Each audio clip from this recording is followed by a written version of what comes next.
नमस्कार।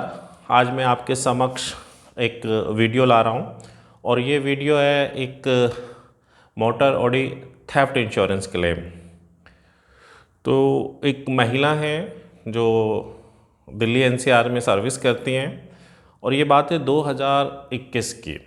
इनके पास एक हुंडई i20 कार थी जो इन्होंने नई खरीदी थी कुछ शायद 1 वर्ष या कुछ पहले, और इसका एक निजी क्षेत्र की साधारण बीमा कंपनी से मोटर पैकेज पॉलिसी थी और जिसका बीमा 9,92,383 रुपये था। तो इनकी गाड़ी तब इनकी शादी नहीं हुई थी और ये राजस्थान की रहने वाली थी, कोटा की, और इनकी शादी तय हो गई थी। जो इनके फियांसी थे उनके पास ये गाड़ी थी उस समय, और उनसे ये एक्सीडेंट हो गई। कोई छोटा एक्सीडेंट था, उसके लिए एक नोएडा की डीलरशिप पे, हुंडई डीलरशिप पे गाड़ी रिपेयर करने के लिए छोड़ी। सभी जो भी संबंधित आवश्यकताओं के साथ इंश्योरेंस कंपनी ने उस क्लेम को डील किया और असेस किया, कोई प्रॉब्लम नहीं आई। ये बात है मार्च अप्रैल की लगभग, और गाड़ी ठीक भी हो गई और इंश्योरेंस कंपनी ने क्लेम भी सेटल कर दिया। लेकिन ये वर्कशॉप से अपनी गाड़ी को पिक नहीं कर पाई, क्योंकि कुछ ये अपनी किसी व्यस्तताओं की वजह से गाड़ी को पिक नहीं कर पाई। गाड़ी वर्कशॉप में ही खड़ी थी। यह गाड़ी इनकी जो है दिनांक 14/4/2021, यानी अब से लगभग 2.5 वर्ष से पहले की बात है, ये वर्कशॉप में खड़ी हुई थी और ये गाड़ी वहाँ से किसी अज्ञात चोर ने गाड़ी को चुरा लिया। और शाम को वर्कशॉप को ये जानकारी उसी दिन पता चली। वर्कशॉप ने सबसे पहले पुलिस को 100 नंबर पे सूचना दी, जो भी 100 या 112 या जो भी नंबर है, मुझे भी ठीक से याद नहीं, जो पुलिस के जो इमरजेंसी नंबर होता है उस पर सूचना दी। और नियरेस्ट थाना, जो भी उस क्षेत्र का थाना था, वहाँ जाके रिटन कंप्लेंट भी दी कि ऐसे ऐसे हमारे यहाँ से एक गाड़ी चोरी हो। वो जो चोर था, गाड़ी को चुराने का उसका कुछ वीडियो, चूँकि वर्कशॉप में सीसीटीवी फुटेज होते हैं, तो हल्का सा सीसीटीवी फुटेज भी था कि कैसे एक लड़का टोपी लगा के आया और गाड़ी को चुरा के ले गया। ये एक चोरी थी और उस समय कोविड का टाइम था, तो मास्क लगाना, टोपी लगाना, ये सब एक आम चीज़ थी। और पता नहीं कैसे क्या परिस्थिति रही कि गार्ड जैसे ही वो इरादतन आया था, गार्ड जैसे ही खाना खाने के लिए हाथ धोने या कुछ टॉयलेट वगैरह के लिए गया, इसी दौरान उसने वहाँ से चाबी उठाई और गाड़ी लेके निकल गया। इसके बाद वर्कशॉप ने पहले तो पुलिस को सूचना दी 100 नंबर पे, 100 या 112 जो भी है उस पर, और उसके बाद लिखित शिकायत दर्ज की पुलिस में, और इंश्योर्ड को भी बताया। इसके बाद इंश्योर्ड जिनको गाड़ी दी हुई थी, जो उनके फियांसी और ये वर्कशॉप में आए, काफ़ी गर्मा गर्मी हुई। भाई किसी की गाड़ी एकदम से वर्कशॉप से चोरी हो जाए तो जाहिर सी बात है, कोई भी हो गुस्सा तो होगा ही होगा और एकदम से सक पका जाएगा। उसके बाद जो इंश्योर्ड हैं उन्होंने इसके लिए थाने में वर्कशॉप के ये सूचना दी, और जो रिपोर्ट दर्ज हुई वो 406 में हुई, जिसे कहना, जैसे सीधे सरल शब्दों में कहूँ, अमानत में खयानत। यानी कि वर्कशॉप ने वो एक तरीके से, जो ये रिपोर्ट थी, ये वर्कशॉप के अगेंस्ट हुई कि उन्होंने उनकी संपत्ति को नुकसान पहुंचाया, उनकी गाड़ी को नुकसान पहुंचाया। तो उसके बाद साहब वो वर्कशॉप ने काफ़ी उनसे उन्होंने विनय किया कि नहीं साहब, हमारी गलती नहीं है, हमने ये नहीं, ये जो हमने आपकी संपत्ति या गाड़ी को नुकसान इरादतन नहीं पहुंचाया, ये चोरी की घटना है और ये कहीं भी हो सकती है। और इसके बाद इंश्योर्ड ने बीमा कंपनी को क्लेम भी इंटीमेट किया। बीमा कंपनी ने अपना एक इन्वेस्टिगेटर नियुक्त किया। उधर पुलिस में एफआईआर हुई थी, तो पुलिस ने भी अपनी इन्वेस्टिगेशन की। पुलिस की इन्वेस्टिगेशन में बात ये निकल के आई कि नहीं, ये अमानत में ख़यानत का मामला नहीं है, ये चोरी का मामला है। तो फिर फाइनल इन्वेस्टिगेशन रिपोर्ट में इसे 379 जो धारा होती है कानून में, उसके अंतर्गत इसे चोरी का क्लेम माना, चोरी का मामला माना गया। और जिससे जो गाड़ी मालिक, इंश्योर्ड, वो भी सहमत, वर्कशॉप भी सहमत, तो किसी को कोई आपत्ति नहीं थी। तो फाइनल इन्वेस्टिगेशन में इसको चोरी कंसिडर किया गया। उसके बाद जो बीमा कंपनी ने इन्वेस्टिगेटर लगाया, वो अपनी इन्वेस्टिगेशन करता रहा। उसने बहुत किस्म के पेपर मांगे, ये सारी चीज़ें कोर्ट एक्सेप्टेड रिपोर्ट, वो भी जो कोर्ट से एक्सेप्टेड फाइनल इन्वेस्टिगेशन रिपोर्ट जो पुलिस की थी, वो भी कोर्ट से एक्सेप्ट हो गई और उसमें भी इसको चोरी का मामला माना गया। ये जब सब पेपर बीमा कंपनी को दिए गए और बहुत सारी जो फॉर्मेलिटीज़ थी उनको पूरा किया गया, तो बीमा कंपनी ने लगभग 2 साल से थोड़ा सा कम समय लिया और फाइनली इसको 2023 में इस क्लेम को रेप्यूडेट कर दिया। 21 फरवरी 2023 को बीमा कंपनी ने इंश्योर्ड को लेटर दिया कि आपका क्लेम रेप्यूडेट किया जाता है, और उसका कारण दिया कि जो आपका लॉस है वो पॉलिसी कवरेज में नहीं आता है। और बड़ा अजीब सा एक पॉलिसी की कुछ वो भाषा लिख के उस क्लेम को रेप्यूडेट किया। अगर मैंने भी वो लेटर देखा तो मुझे खुद वो उसकी भाषा बेसिर पैर की थी, अगर सरल शब्दों में कहूँ तो।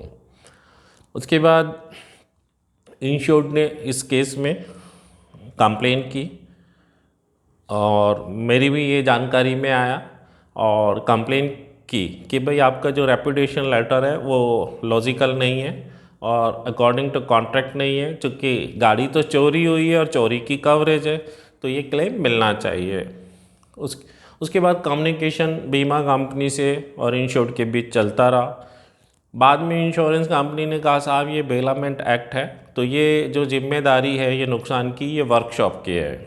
इंश्योर्ड ने कहा साहब बेलामेंट एक्ट या जो भी है, चोरी तो कहीं से भी हो सकती है, मेरे पास से भी या वहाँ से भी, और इसमें मेरा कोई फॉल्ट नहीं है। मैंने वर्कशॉप ने मुझे उसके बाद बेलामेंट एक्ट या जो भी है मुझे वो उसके लिए गाड़ी नहीं दे रहा है, तो आप सब्रोगेशन राइट लीजिए। आप मुझे सबसे पहले क्लेम दीजिए, फिर सब्रोगेशन राइट लीजिए और आप केस लड़िए उस पर, आप जो भी कोर्ट डिसाइड करेगा। अल्टीमेटली मेरी गाड़ी तो चोरी हुई है और मेरी गाड़ी की जो पॉलिसी है, बीमा पॉलिसी, उसमें चोरी कवरेज है, और वर्कशॉप के अंदर भी जो मेरी गाड़ी की जो कवरेज है वो ख़त्म नहीं होती है। जो मेरी गाड़ी इंश्योरेंस पॉलिसी वैलिडिटी में चोरी हुई है, चोरी कवरेज है, वो वर्कशॉप के अंदर मेरी गाड़ी की कवरेज ख़त्म नहीं होती, तो मेरा तो लॉस हुआ है, मुझे पे कीजिए। लेकिन बीमा कंपनी नहीं मानी, ये कम्युनिकेशन चलता रहा। बीमा कंपनी कोई ख़ास लॉजिकल जवाब नहीं दे पाई, बस वो बेलामेंट एक्ट और बेलामेंट एक्ट ही कहती रही। बीमा कंपनी को इसके सपोर्ट में बहुत सारे कोर्ट के डिसीजन और इंश्योरेंस ऑम्बड्समैन के डिसीजन भी शेयर किए गए, लेकिन बीमा कंपनी नहीं मानी। इसके बाद इस मामले को लेके बीमा लोकपाल ऑफिस गया गया। बीमा लोकपाल ऑफिस चंडीगढ़ में कंप्लेन हुई और वहाँ पे सुनवाई हुई, और बीमा लोकपाल ऑफिस ने जो सुनवाई के दौरान कहा कि भाई ये क्लेम तो, गाड़ी तो चोरी हुई है तो क्लेम तो बनता है, चोरी कवरेज है पॉलिसी में, तो कोई बीमा कंपनी जो इस क्लेम को मना कर रही है ये तो लॉजिकल नहीं है। तो वहाँ बीमा कंपनी ने बेलामेंट एक्ट की जगह कहा कि नहीं साहब ये तो मामला चोरी का है ही नहीं, ये तो जो एफआईआर हुई है वो चोरी की हुई नहीं है, ये तो अमानत में खयानत का मामला है, तो इसलिए क्लेम नहीं बनता है। तो फिर इंश्योर्ड से पूछा गया, इंश्योर्ड ने कहा साहब चोरी का ही मामला है, शुरू में गलत फहमी या जो भी वजह थी, जो सबसे शुरू में रिपोर्ट की पुलिस को लिखी गई वो अमानत में खयानत की लिखी गई, लेकिन जब पुलिस इन्वेस्टिगेशन हुआ तो ये मामला क्लियर हुआ कि ये चोरी का मामला है, और जिससे इंश्योर्ड भी सहमत था। और वो बाद में फाइनल इन्वेस्टिगेशन रिपोर्ट में उसको कन्वर्ट चोरी की धारा में 379 जो आईपीसी 379 है उसमें कन्वर्ट किया गया।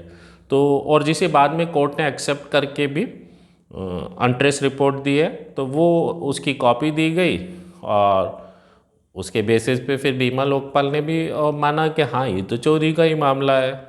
वैसे सच ये है, अगर अमानत में खयानत भी होता, अगर जो 406 है, तो भी पॉलिसी में कवरेज होता है मैलिशियस एक्ट, तो ये तब भी कवरेज होना था और तब भी इंश्योर्ड क्लेम के लिए हकदार था।